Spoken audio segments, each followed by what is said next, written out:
Hello अस्सलाम वालेकुम दोस्तों। तो यार क्या हाल है। आज की इस वीडियो में जैसा कि आप स्क्रीन पर टॉपिक देख पा रहे हो, लिखा हुआ है कि ह्यूमन रिसोर्स मैनेजमेंट। तो आज हम इसके बारे में कुछ बातें करेंगे। ठीक है, तो पहले आप देख रहे हो कि ह्यूमन रिसोर्स क्या होता है। ठीक है, ह्यूमन रिसोर्स को हम ह्यूमन कैपिटल भी कहते हैं। अब एक बिज़नेस को रन करने के लिए मशीनरी चाहिए होती है, इन्वेंट्री चाहिए होती है, और अगर फॉर एग्जांपल अगर उसको डिलीवरी करनी है तो उसको ट्रक्स चाहिए होती हैं उनको।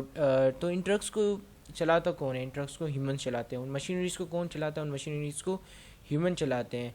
और इसके अलावा रिकॉर्ड्स कौन कीप करता है? उन रिकॉर्ड्स को ह्यूमंस कीप करते हैं, मतलब लिखते हैं। ठीक है, अब जैसे फाइनेंस डिपार्टमेंट होता है कंपनी में। अब उस फाइनेंस डिपार्टमेंट तो जाहिर सी बात है खुद अपने आप तो नहीं चलेगा ना, उसमें जो अंदर लोग काम करेंगे वो कौन होंगे? वो ह्यूमंस होंगे। ठीक है, एनिमल्स तो काम कर नहीं पाएंगे वहाँ पर, तो ह्यूमंस काम करेंगे। ठीक है, तो जिस तरह ये तमाम चीज़ें हैं, ड्रग्स, फैक्ट्रीज, मशीनरीज, एक कंपनी के लिए रिसोर्सेज होते हैं, इसी तरह उनके एम्प्लॉयज़ भी उनके लिए रिसोर्सेज होते हैं। ठीक है, अब इन एम्प्लॉयज़ की मैनेजमेंट को हम कहते हैं human resource management in short. ठीक है, अब मैनेजमेंट लिखा हुआ है तो इसका मतलब ये है कि इसके अंदर प्लानिंग भी आएगी, कंट्रोलिंग भी आएगी, ऑर्गेनाइजिंग भी आएगा। ठीक है, यानी कि इनको पूरा ऑर्गेनाइज मैनर में अगर ह्यूमन रिसोर्स की, आई मीन ह्यूमन की यानी एम्प्लॉयज़ की हम प्लानिंग, उनकी सलाहियत या स्किल्स को देखते हुए कि उस बंदे के लिए कौन सा काम ज़्यादा सूटेबल होगा, कौन सा काम ज़्यादा प्रेफरेबल होगा, या वो कौन सा काम ज़्यादा अच्छी तरीके से अंजाम दे सकेगा, और उन लोगों को किस तरह मोटिवेट करना है, किस तरह उनकी फ्यूचर प्लानिंग किस तरह करनी है, यानी कि उनको कौन सा कंपनसेशन मिलना चाहिए, और उनको छुट्टियां मिलनी चाहिए या नहीं मिलनी चाहिए। तो ये सारा काम भी ह्यूमन रिसोर्स के अंडर आता है। ठीक है, तो ह्यूमन रिसोर्स बेसिकली ऑर्गेनाइजेशन के अंदर जो लोग होते हैं, जो ह्यूमन रिसोर्स होते हैं, उनकी जो टेक केयरिंग कर रहे होते हैं एक तरह से। ठीक है, तो अब हम ह्यूमन रिसोर्स मैनेजमेंट की डेफिनेशन पे आ जाते हैं। मैंने दो डेफिनेशंस मैं आपको बताऊंगा आज की इस वीडियो में। अब हम इसके अलावा इम्पोर्टेंस भी जानेंगे कि ये इम्पोर्टेंट क्यों होता है, उसकी क्या क्या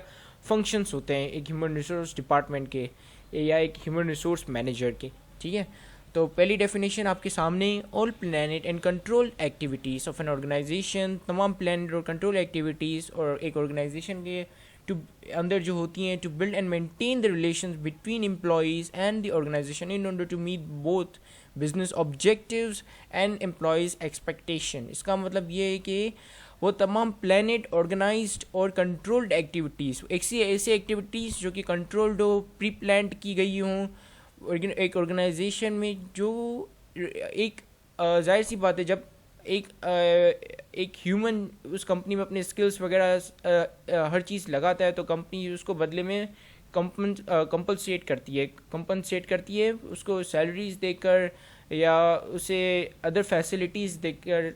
ठीक है, तो उसको कंपनसेट करती है। तो ये एक तरह से रिलेशन होती है एक बंदे की, और मतलब एक ह्यूमन की और एक ऑर्गेनाइजेशन की।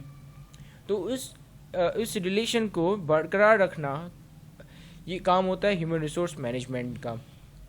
ठीक है, ताकि बिजनेस ऑब्जेक्टिव्स भी फुलफिल हो जाएं और एम्प्लॉयज़ की एक्सपेक्टेशन जो है, वो जाहिर सी बात है हर एम्प्लॉय जो अपनी कंपनी से एक अच्छी एक्सपेक्टेशन रखता है, और जब उसको एक अच्छी एक अच्छी चीज़ मिलती है अपनी कंपनी से, उसकी कंपनी जो है उसके एक्सपेक्टेशंस के तौर पे पूरा उतरती है, तो उस बंदे को अपनी कंपनी से लगाव हो जाता है। ठीक है, तो हम एक और डेफिनेशन देखते हैं जो कि एडविन बी फिलिपो ने दी है। ठीक है, human resource management is the planning, organising, directing and controlling of the procurement, development, compensation, integration, maintenance, and separation of human resources to the end that individual organizational and social objectives are accomplished.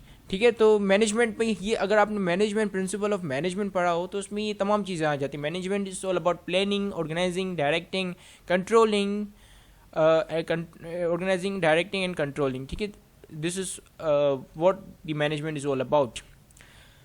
तो अब किसकी ये planning करना, किसकी organising करना, किसकी directing करना, तो ये development, compensation, integration, maintenance and separation of human resources की, इन सब की मेंटेनिंग, प्लानिंग करने को हम ह्यूमन रिसोर्स मैनेजमेंट कहते हैं। ठीक है, ताकि बिजनेस गोल्स अचीव्ड हो सकें।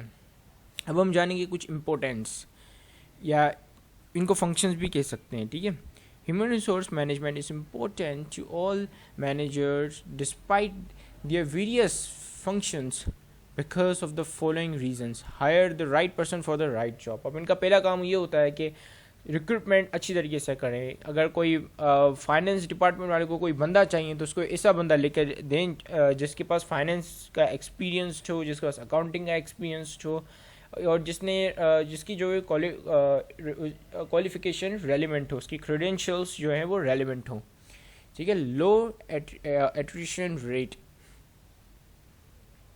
अब सेकंड पे हमारा लो एट्रिशन रेट. एट्रिशन रेट को कहते हैं कि जब एम्प्लॉय आप ऑर्गेनाइजेशन को छोड़ के चला जाए.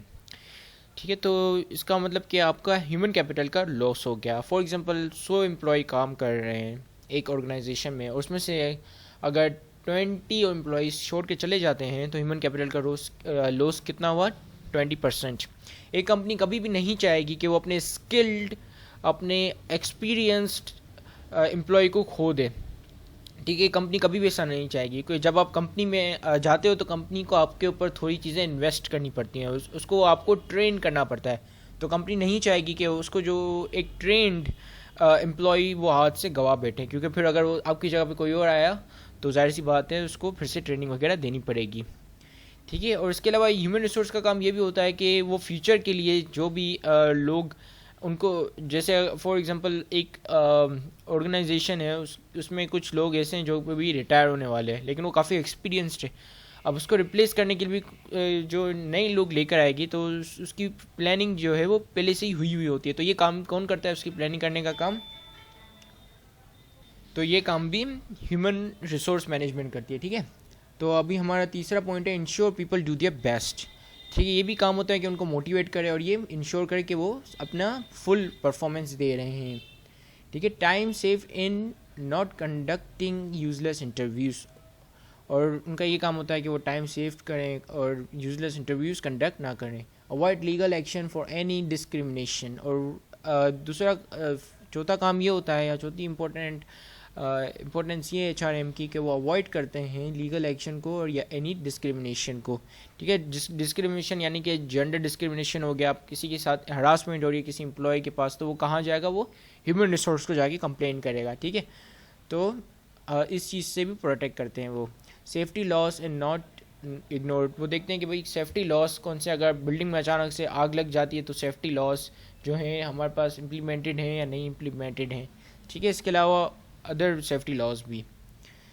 Equity towards employees in relation to salaries etcetera. एक एम्प्लॉय को सैलरी मिल पा रही है, नहीं मिल पा रही है, क्या वो जो मेहनत कर रहा है उस मेहनत के वजह से उसको प्रमोशन मिल पा रहा है, नहीं मिल पा रहा है, सिस्टम अनफेयर तो नहीं है कहीं, या रिजिड स्ट्रक्चर तो नहीं है यहाँ का. ठीक है. तो ये चीज़ भी ह्यूमन रिसोर्स मैनेजमेंट देखती है. ठीक है. अफेक्टिव ट्रेनिंग, उनको ट्रेनिंग प्रोवाइड करना लोगों को. अब जैसे जैसे जो है वो, अब जैसे जैसे टेक्नोलॉजीज़ बढ़ती जा रही है, नया नया सिस्टम आता जा रहा है, तो उसके हिसाब से उनको अफेक्टिव ट्रेनिंग प्रोवाइड करना, ये भी काम होता है ह्यूमन रिसोर्स मैनेजर्स का.